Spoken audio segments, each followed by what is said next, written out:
Hello everyone, welcome to Earth. Oh wait, Earth? You're not fucking aliens. Welcome to 2023. Now, I was gonna do this as a live stream, but I chickened out, okay? Shut up. Yeah, I really wanted to sort of try and do a live stream just welcoming you guys to 2023, but, just... the idea of a live stream just gives me so much anxiety, because even though a live stream is just you there just talking and interacting with your audience, for some reason me looking at chat and me looking at chat sort of gives me anxiety. So that's why I haven't live streamed for a very long time, and I don't even know if I'm ever going to live stream, like, ever in future. I mean, if I were to live stream, I think the only way for me to live stream is to just talk in front of the camera and just, I don't know, hide the chat so I don't need to worry about the chat, and only bring up the chat when I really, really want to, like, read the chat. And I think maybe the only time I will do, like, a live stream is when I do, like, a Q&A. But then again, I've been thinking about doing a Q&A for this upcoming year. Well, I say this upcoming year, we're already in the year, but I've been wanting to do a Q&A, and I think soon. Actually, you know what? I'm gonna probably do a Q&A at some point. So if you have, like, literally any questions about me, then please do comment them down. I will basically only read the comments because I'm not even gonna worry about Twitter. Oh yeah, that's another thing about Twitter. Yeah, my account is still suspended. I checked just recently, and again, I don't really care about it. And at this point, I don't really care about Twitter all that much, because Twitter is basically gone to the garbage dump. Garbage and dump are the fucking same thing. But ever since Elon Musk took over Twitter, it's been nothing but, well, nothing. And I remember about, I don't know, 1 or 2 years ago, when I really wanted to have an edit button for tweets. You can have an edit button now if you subscribe to Twitter Blue, which I'll never ever do. And to be fair, if I see someone with Twitter Blue, I'm probably just gonna ignore them. I'm sorry, but you're supporting Elon Musk by financially. I'm not gonna, like, listen to you. I mean, if you don't know, then you don't know. But if you know, then why are you still doing it? Like... But yeah, anyway, this year is sort of important for me, because well, if you couldn't tell already by the videos that I've been doing, that I am a Whovian and a massive Doctor Who fan, and Doctor Who is celebrating its 60th year since 1963. And not only that, but the greatest showrunner of Doctor Who ever has returned, aka Russell T Davies. And to be fair, I'm beyond excited, because I don't know if I've already exclaimed my thoughts on what Doctor Who was for the past 5 years with Jodie Whittaker and Chris Chibnall and their Doctor Who era. But all I'm going to say is the quality just wasn't there. I mean, yes, you've got, like, good cinematography, and you got, like, I don't know, big sets, and you got big stuff happening, but bigger doesn't always mean better. And one thing I really, really didn't like about Chris Chibnall's Doctor Who was the lack of dynamic character interaction, because I don't know if I've ever seen anyone else talk about this, but when I watched Chibnall's Doctor Who, I just couldn't get through it. I mean, when it aired on BBC One, I had to just, whiz through it like a chore. But like when I was rewatching it on iPlayer, I just couldn't get through it because, well, the character interaction is like almost non-existent, and all the characters are doing are just explaining what's happening, and none of it is interesting or engaging. They don't feel like characters whatsoever. So I'm really excited for Russell T Davies's Doctor Who, and I haven't seen Years and Years or It's a Sin, mainly because I'm not very interested in those sort of TV shows, but I might dabble and try those TV shows out just to see how they are. But for all I know, Russell T Davies is an amazing, well, for all I know, he is an amazing writer. I mean, he revived Doctor Who. He revived it. If it weren't for him, it would not be around, honestly. Now, I did touch on this, actually I don't even know what the proper phrasing is, but I already talked about this in my reflection of 2022, but me and, well, actually I'm going to talk about AAA gaming and why I don't play much AAA games. Well, you know what, here's the thing, yeah, I spend most of my time sort of like recording videos, editing videos, also making games, but also just watching YouTube and stuff. Like, I hardly have any time to actually properly play like a video game by myself. Because I remember when I was playing a lot of Assassin's Creed 2, and that's one of my favourite games of all time, and I haven't played that for a long time, and it's because I just spend so much time working on content creation. And technically that's not a good thing, because if I'm constantly working on content creation, it's going to take a toll on my mental health. But I think I found a nice balance where I can do content creation but also take time for, myself, and just take a step back and relax. So yeah. Also, another thing, this is actually conjoined with the Twitter thing that I was talking about earlier, but it's not very much conjoined, but because it's social media, it's technically conjoined. But something I've experienced recently is someone that I've been watching kind of recently. They've been playing games that I like, and I've been sort of communicating with them on the YouTube comment section, and for some reason, one of my comments either got hidden or removed, and ever since that happened, I don't trust comments anymore.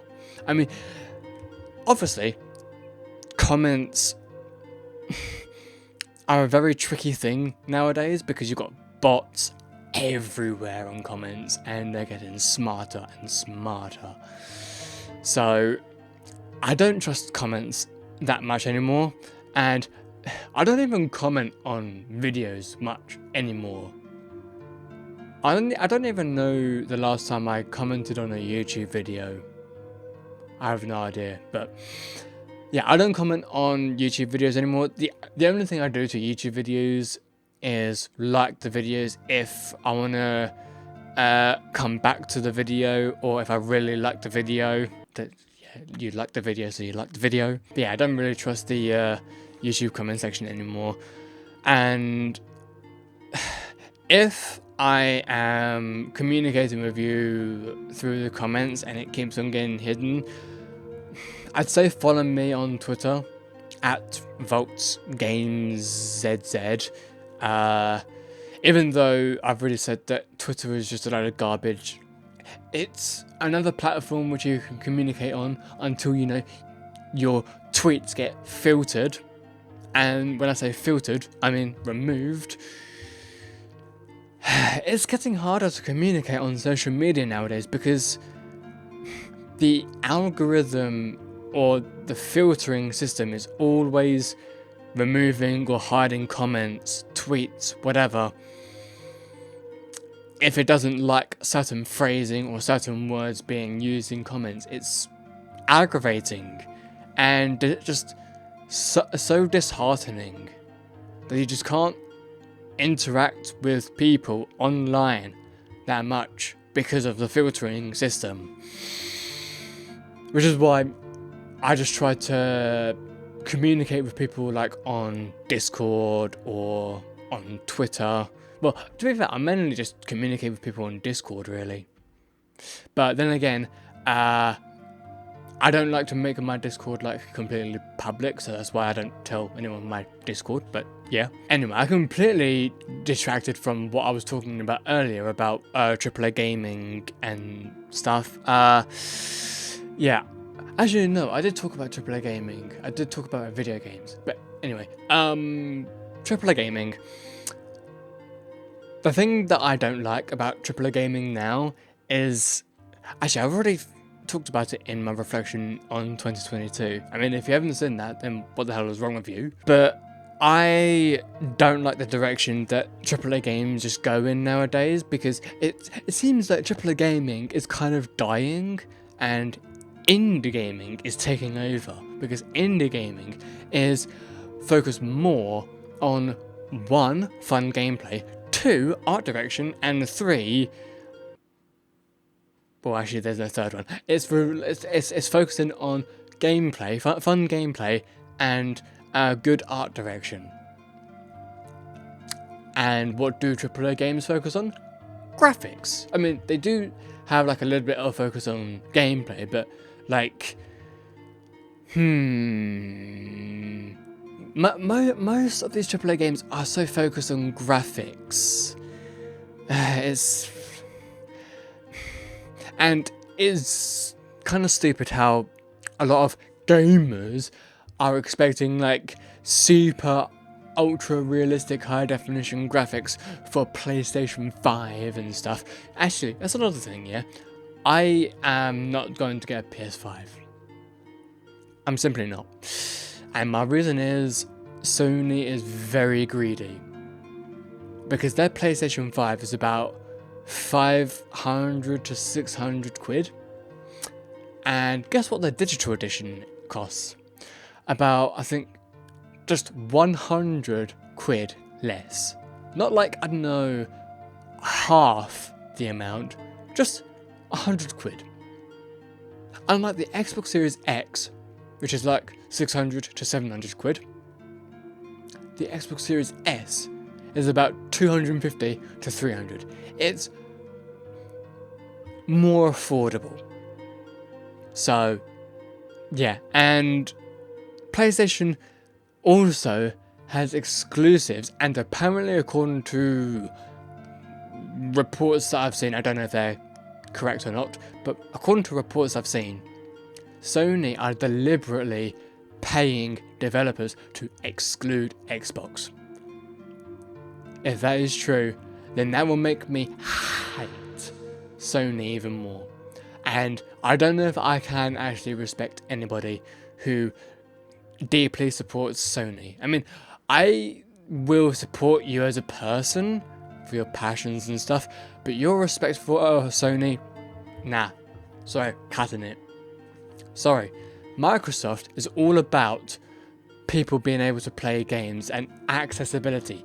More people means more money, means more gamers enjoying their products. But no, Sony is more worried about... Well, here's the thing. Sony was scared or worried about Microsoft keeping Call of Duty exclusive, yet Sony is doing the exact same thing. You know what? I'm not going to talk about that anymore because I'm not educated enough and I don't really care all that much. All I care about is being able to play games, really. And if like a console is being exclusive so much just to exclude Xbox from releasing certain games, then I've had enough. I have had enough. Because, of course, you know, Silent Hill 2 Remake, that's exclusive to PlayStation. It's also coming on Steam, but what's the likelihood of me playing it? on Steam anyway. But yeah, it's exclusive to PlayStation 5, and the likelihood of it actually coming to Xbox is probably null. So, what can you do? And that's another thing. I'm really excited for Resident Evil 4. And you know, I've been meaning to like replay Resident Evil 4 on the channel. There's so much that I want to do, and it's just finding the time to do it. So, at some point, I will get around to playing Resident Evil 4, the original, and replaying it all through, and I'm thinking about playing it on professional, but also playing Alien Isolation as well, and on professional. Well, actually it's called Nightmare mode, but yeah, replaying Alien Isolation. I'm getting to that as well at some point, but likelihood it might be after Resident Evil 4 Remake comes out. Now, apparently Silent Hill 2 Remake comes out in March, and yeah, I'm going for Resident Evil 4 like all the way. Silent Hill, to be fair, Silent Hill 2 Remake, if Microsoft, if it was released on Xbox, I would like give it a try, but because it's not going to release on Xbox, I'm just like, fuck it. I don't really give a shit about Silent Hill 2 Remake. I mean, I've got Silent Hill 2 the original, why would I need a fucking remake? And apparently, according to the leaker on Twitter, his name is like Dusk Golem or something, there's going to be even more Silent Hill projects coming out. And there's a specific one which is probably going to be coming out soon, I don't know, called Short Message. I'm hoping that's going to be for Xbox, but there's talks about it just being for PlayStation, which, fine, whatever, I guess. But at least I've still got the indie games, you know? Because AAA games, they're all about exclusivity. But one thing indie games have over AAA games is they are going to be available to mostly PC, but they're hopefully going to be available to all platforms because they want more people to play it. They don't care about, oh, the console that you're going to play it on. They care more about the gamers who are playing it. This is why I just don't like Sony. They care more about people getting their console and wasting their money just to get a console that's, I don't know. But anyway, I think I rambled on a little bit too much. I was hoping that this video would not be that long, but it's kind of long. Yeah, I wanted it to at least be maybe 7 to 10 minutes long, but it's probably going to be about 15 to 20. So I apologise for that. But yeah, thanks for watching, everyone, and yeah, welcome to 2023. Hopefully it's going to be a solid year for everyone. I hope we all have a great year, and hopefully I will go live, because I still want to go live. Just, it's a feeling like it has to be a certain way, or otherwise like you're doing it wrong. But I don't know, maybe I'll talk about it more when going live or something, I don't know. But anyway, thanks for watching, everyone. I hope you all enjoyed, and see you all soon. Goodbye.